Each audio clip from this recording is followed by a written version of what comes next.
مسائل پر بات ہو رہی تھی، تو شروع میں روزے کی فضیلت آپ سن رہے۔ روزہ جہاں اللہ تبارک و تعالیٰ کے تقرب کا ذریعہ ہے، وہیں روزے میں تندرستی بھی ملتی ہے۔ آپ صلی اللہ علیہ وسلم نے فرمایا کہ روزہ رکھنے سے تندرستی ملتی ہے۔ ایک حدیث میں اغزو تغنیمو وصومو تصحو، جہاد کرو مال غنیمت حاصل کرو گے، روزہ رکھو صحت مند رہو گے۔ آج سائنس بھی بولتا ہے، بڑے بڑے ڈاکٹر بھی بولتے ہیں روزہ رکھنے سے بہت ساری بیماریاں پیٹ کی جو ہیں وہ کیا ہو جاتی ہیں، ختم ہو جاتی ہیں۔ ہمارے نبی نے ایک ٹائم پہ کہا تھا روزہ رکھو صحت پاؤ گے۔ اور کیا ڈیٹنگ بولتے ہیں نا، کیا بولتے ہیں، کھانے پینے میں پرہیز کرتے ہیں نا، اسے کیا بولنے کا، ڈائٹ۔ ہاں، اس سے اچھا موقع اور کون سا ہے، مہینہ زبردست، پیٹ کا پورا نظام اچھا ہوتا ہے۔ لیکن ہم لوگ ویسا نہیں رکھتے روزہ، ہم تو بگاڑ دیتے پیٹ کو۔ کیا کھاتے یار، کیا کھاتے، کتنے اسٹال، کتنے دکان راستے کنارے، جیسے برسات آتے ہی مینڈا کا کیسے آتے ہیں، ویسا رمضان آتے لے ادھر بھی دکان، نئے نئے دکان، جوس کے دکان۔ اور ابھی خالی کدرلی میں جاتے ہوئے دیکھتا ہوں 4-5 دکان کھل گئے خالی اس مہینے میں، سمجھ رہے۔ اور پھر وہ افطاری کے ٹائم پہ تو ہم کو جانا ہوتا نہیں، اس ٹائم پہ اور بھی کانتے بھی رہیں گے، چھوٹے چھوٹے نکل کھڑے ہو جاتے ہیں راستے کنارے، کھاؤ کھاؤ کھاؤ کھاؤ۔ اب آپ بتاؤ اس سے صحت بنے گی یا خراب ہوگی؟ ظاہر سی بات ہے صحت خراب ہوگی۔ رمضان سے پہلے اپنا ویٹ کراؤ، چیک کراؤ، 60 کلو رہیں گا نا، رمضان کے بعد 65 کلو پکا، 60 پر 5 کلو ہونے کا پکا۔ اتنا کھاتا ہے یار، دوسرے ٹائم پہ اتنا نہیں کھاتا جتنا رمضان میں کھاتا ہے، جبکہ اللہ تعالیٰ روزہ اس لیے فرض کیا تاکہ ہم اپنے نفس کی تربیت کر سکیں، اور یہ اسی وقت ہوگا جب ہم اس کو بھوکا رکھیں گے، پیاسا رکھیں گے، کم کھلائیں گے۔ ہم لوگ خالی ٹائم چینج کر رہے اتنا ہی، ابھی ناشتہ کرنے کا ہے 4 بجے کھا لیے، سمجھ رہے، دوپہر کا نہیں کھائے تو کیا کرتے ہیں، عشاء کو جو کھانے کا ہے نا وہ مغرب میں کھا لیتے اس سے پہلے، اس میں بھی سحری کھاتے ہوئے کیا سوچ کر کھاتے، شام تک زندہ رہنا نا، وہ روزہ رسا ہے نا، خوب کھاتے۔ پھر جب افطاری آتی ہے صبح سے بھوکے رہنا بول کے کہ اس ٹائم پہ بھی کھاؤ، لے بیٹنگ تو پھر یہ جو حدیث ہے کیا ابھی فرق پڑنے والا نہیں، روزہ رکھو صحت پاؤ گے۔ ہمارے نبی نے فرمایا اس زمانے میں یہ بات اللہ ماشاء اللہ کسی کے اوپر صادق آتی ہو، باقی اکثروں کے اوپر یہ بات ثابت نہیں آتی۔ روزہ رکھو گے صحت مند ہو جاؤ گے، سمجھ رہے، یہ انہی کے لیے ہے جو واقعی روزہ رکھتے ہیں، سمجھ رہے۔ کیسا واقعی کا مطلب، یہ چٹپٹے چیزیں، تلی سو چیزیں، فلاں جو چیزیں یہ نہیں کھاتے نا، کھجور ہے، تھوڑا سا فروٹ ہے، پانی ہے، بس ہے۔ یہ تلے سے سب چیزیں کھانے سے صحت خراب ہوتی ہے۔ میں ہی نہیں بول رہا ہوں بھائی، بڑے بڑے ڈاکٹر لوگ بولتے ہیں۔ کیا بولتے ہیں آپ، میں کچھ غلط بولے تو بولو، تو تمہیں کھاتے نہیں کہا بول کے تمہیں پوچھیں گے، میں کیا بولوں گا میں اپنے بارے میں۔ ہمیں نہیں کھانا ضروری ہے، نہیں تو تراویح بڑا مشکل ہو جائے ہم لوگوں کے لیے تراویح پڑھانا مشکل ہو جائے گا۔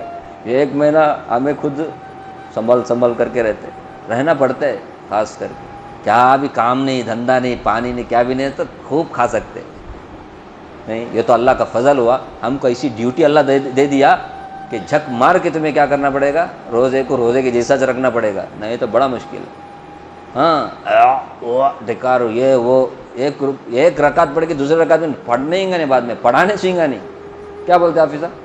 ہاں، کچھ کھانا پڑتا ہے تو کب کھانا پڑتا ہے، عشاء کے بعد، تراویح کے بعد تھوڑا بہت، وہ بھی کھٹ رہنے کے واسطے، زندہ رہنا نہیں تو بڑا مشکل ہے۔ خیر، تو روزہ صحت مندی کا ذریعہ ہے۔ اور ایک آپ صلی اللہ علیہ وسلم کی حدیث ہے، اللہ ہمیں سمجھنے کی توفیق دے، یہ جسم ہے نا اللہ کی بڑی نعمت ہے، بولتے اس کا ایک ایک پارٹ اللہ کی اتنی بڑی نعمت ہے، اس ایک ایک پارٹ، ایک ایک حصے کے بدلے میں اگر دنیا بھر کی دولت بھی آپ خرچ کریں گے تو آپ ایک پارٹ کا بھی بدلہ نہیں چکا سکیں گے. ایک ایک پارٹ جو ہے آپ دنیا بھر کی دولت خرچ کر کے بھی، دنیا بھر کی دولت ہے ان پارٹ کے مقابلے میں جو اللہ نے ہم کو دیا ہے. تو رسول اللہ صلی اللہ علیہ وسلم نے فرمایا جس طرح ہم مال کی زکوٰۃ نکالتے ہیں نا 100 روپے میں 2.5 روپیہ 2.5%، بالکل اسی طرح بدن کی بھی زکوٰۃ ہے. بدن کی زکوٰۃ، جسم کی زکوٰۃ، جسم کی زکوٰۃ روزہ ہے. فرمایا الصیام نصف الصبر وعلی کل شیء زکوۃ وزکوۃ الجسد الصوم، کہ روزہ آدھا صبر ہے، روزہ آدھا صبر ہے اور ہر چیز کی زکوٰۃ ہوتی ہے، اور بدن کی زکوٰۃ روزہ ہے. خیر، روزہ کس پر فرض ہے سب جانتے ہیں، مسلمان پر فرض ہے، عقل مند پر فرض ہے، اور بالغ پر فرض ہے، اور غیر معذور ہو، بیمار نہ ہو، طاقتور ہو، صحت مند ہو، مقیم ہو، اس کے اوپر فرض ہے. اگر وہ حیض نفاس والی عورت ہے اس کے اوپر روزہ فرض نہیں ہے، روزہ نہیں رکھے گی وہ، لیکن اس کا یہ ہرگز مطلب نہیں ہے کہ وہ کھلم کھلا سب کے سامنے کھاتی پیتی رہے. غلط بات ہے. مہینے میں 6-7 دن اس طرح عورتوں کو حیض وغیرہ آتا ہے تو اس کا یہ ہرگز مطلب نہیں. علماء نے صاف لکھا ہے کہ جب کبھی بھی حیض نفاس والی روزہ نہیں رکھ سکتی حیض کی وجہ سے، تو پھر وہ کیا کرے گی؟ روزے داروں کی طرح دن بھر رہے گی. جیسے روزے دار رہتے ویسے ہی کھائے پیے بغیر.